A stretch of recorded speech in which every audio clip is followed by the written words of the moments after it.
Ladies and gentlemen, what it do? I am your host, Young Bo Easy, and I would like to welcome you to the show.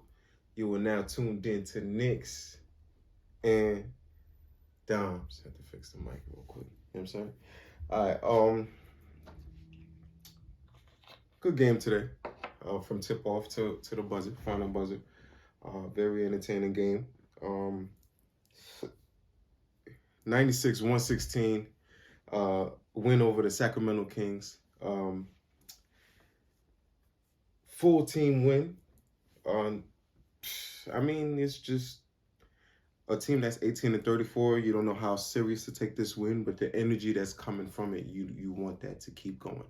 If there's anything that we could take from this game and bring it into, especially the next game, we play Memphis, who's probably pretty upset. They just lost the overtime game against Philly. Uh, they're going to come with it. So if we could take anything from this game and bring it into the next one, it'll be that energy. So, but through and through, I think everybody played really, really well. I think this is a full team win. I love the camaraderie that I saw today.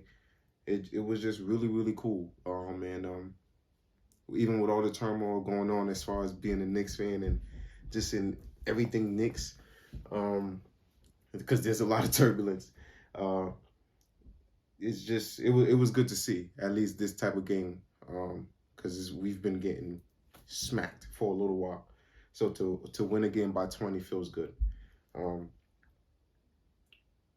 Starting off with the stats, we're gonna go Harrison Barnes 11-5-2, 21-1-8 for Tyrese Halliburton, 18-1-6 Davion Mitchell, 11-5 for Buddy Yield. Did not shoot great today. That's the furthest as far as these attractive stats. 17-9-4 for Julius Randle in 29 minutes. 11-4-1 for R.J. Barrett. 9-13 for Mitchell Robinson. 18 points, 2 assists for Evan Fournier. 21-5-4 for Alec Burks. 14-4-1 Quentin Grimes. 2-5-5 Nerlens Noel.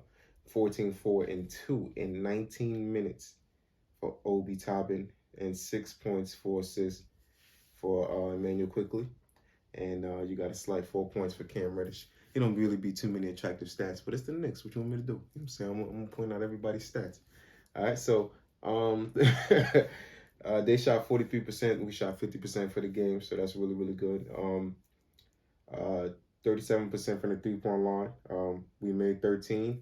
Fournier came out hot. I mean, hot. 16 points first quarter. Ended the game with 18. Didn't need to play too much. The game was pretty much, out of hand. Ending the third. Once he sat down, he didn't really need to get back into the game. The bench was pretty much able to handle it the rest of the way. They shot 11 for 38, 28.9%, 50% from the free throw line for them. Today, ladies and gentlemen, we actually like points. We only missed 6 free throws, 23 out of 29. Shot 79.3%, borderline 80%. 47 rebounds. We killed them on the boards, so that's something that continues to be a good sign. Even when we're losing, we're only losing by 2 or 3 rebounds. So we're doing good on the boards. It's just everything else has to come together. 25 assists today to their 24. We know, like we say a million times, the ball is moving on this team. Things look dangerous. You know what I'm saying? So 25 assists, 5 blocks for us. Mitch cracked 5th all-time on the Knicks all-time record for blocks. So congratulations to Mitch to being 5th all-time.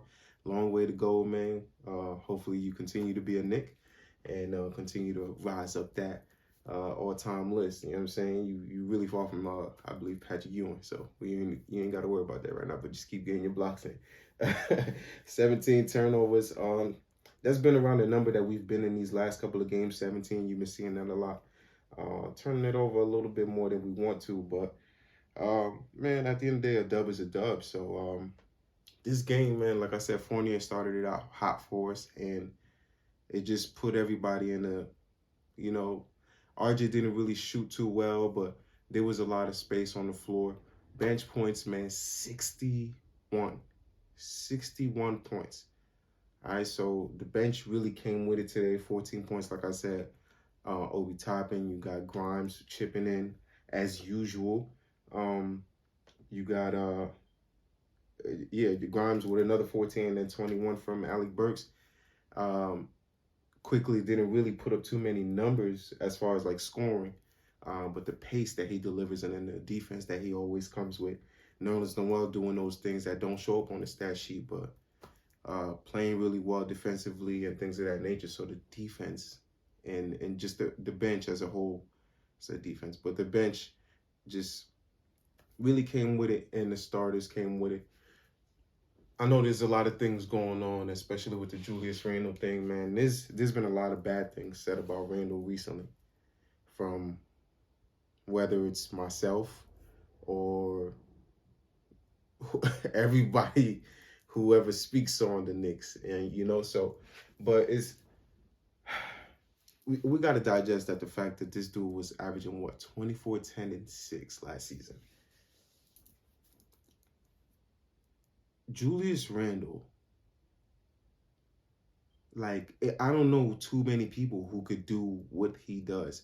It might not be the best looking, but how easily his points come. Like, you see some of the point, even today, some of the shots he was getting, he literally went with the flow of the offense today.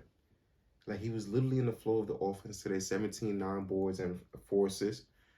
Literally in the flow of the offense today. Not forcing up shots. Shot at a great percentage today.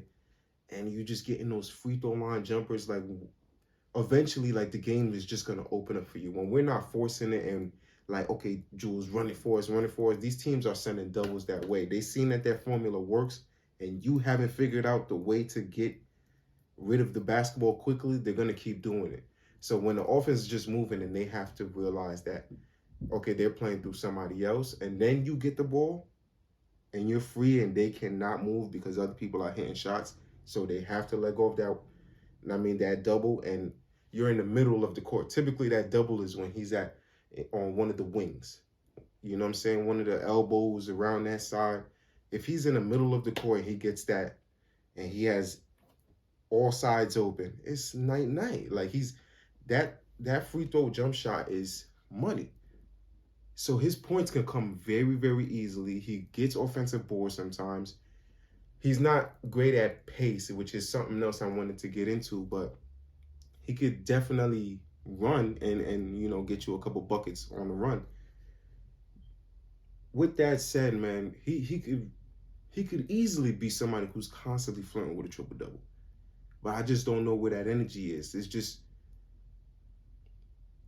the emotions have gotten to him, the expectations has gotten to him, New York has really gotten to him, and that's something that we need him to get over if we're gonna have a chance this season. If we continue with him this season, because his name are in trade talks. I'm pretty sure his name is in trade talks. With that said, me personally, I'm not 100% if I want to keep going with the Julius Randle on the squad. I want a point guard like a De'Aaron Fox or a DeJounte Murray. Because when you see this team run, everybody runs. Kemba can run. But Kemba wouldn't be in this scenario that I speak of. So if you have a De'Aaron Fox or DeJounte Murray, RJ Barrett runs. Evan Fournier runs and hits the corner or the wing ASAP. Obi Toppin runs. Mitch runs. Alec Burke can run. Quickly can run. Derrick Rose can run. Cam Reddish can run. This team, when that ball, Grimes can run. Like, everybody's running. We are second to last as far as pace goes. And that's because mainly we run the ball through Julius. Everything slows down. The second that bench comes in, the ball is moving. Like I said, people are moving. Like I always say, like, so if we play with a better pace, we could be something like a Memphis. I'm not saying we'll have Memphis record or something like that, but that style of play where that ball is moving and everybody's touching it and they're just flying across the court, whether it's in transition or in half-court offense, people are flying through and cutting, and I think we could be that type of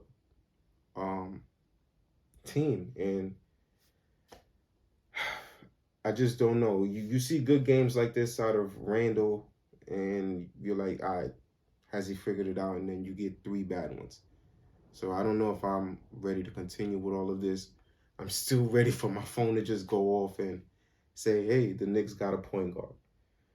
But I'm not getting that. February 1st is in an hour.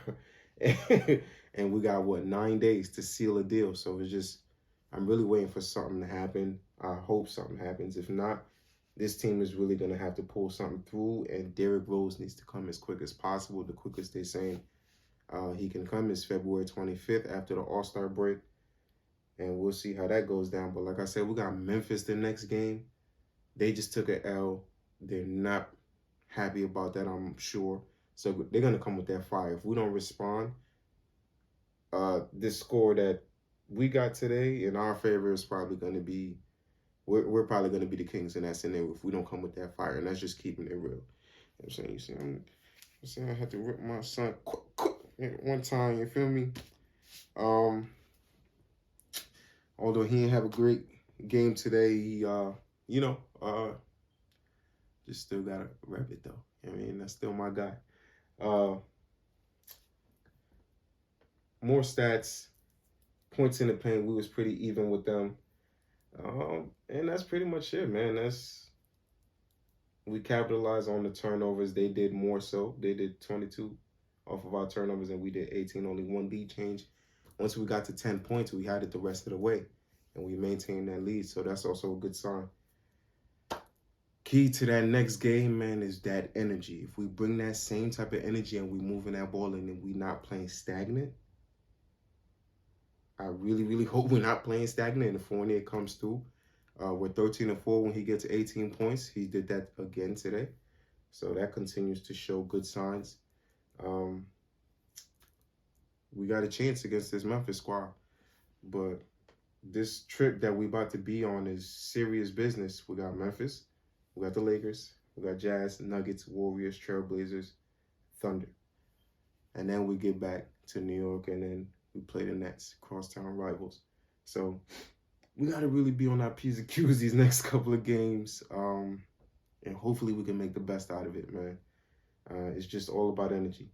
There's some games that we can win here, but it's all about energy. And we got to bring the defense in, run a lot of these teams off the three-point line, or they're going to kill us. It's just that simple. West Coast don't really play like that. All right?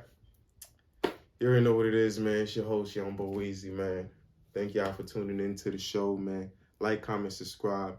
New and returning viewers. Share with your peoples, man. I truly appreciate it. Those of y'all that have been watching recently, truly grateful, man. Thank y'all for the comments. Continue to throw your comments in there, man. I value y'all opinion, man. I'd like to see what y'all think about this situation and what the Knicks could do moving forward, or anything you got to say really about this whole season. I'm curious to know what's up. So, like I said, thank y'all for watching. You already know what it is, man. I'll catch y'all on the next one after the Grizzlies games. Love, gratitude, positive attitude. You already know what.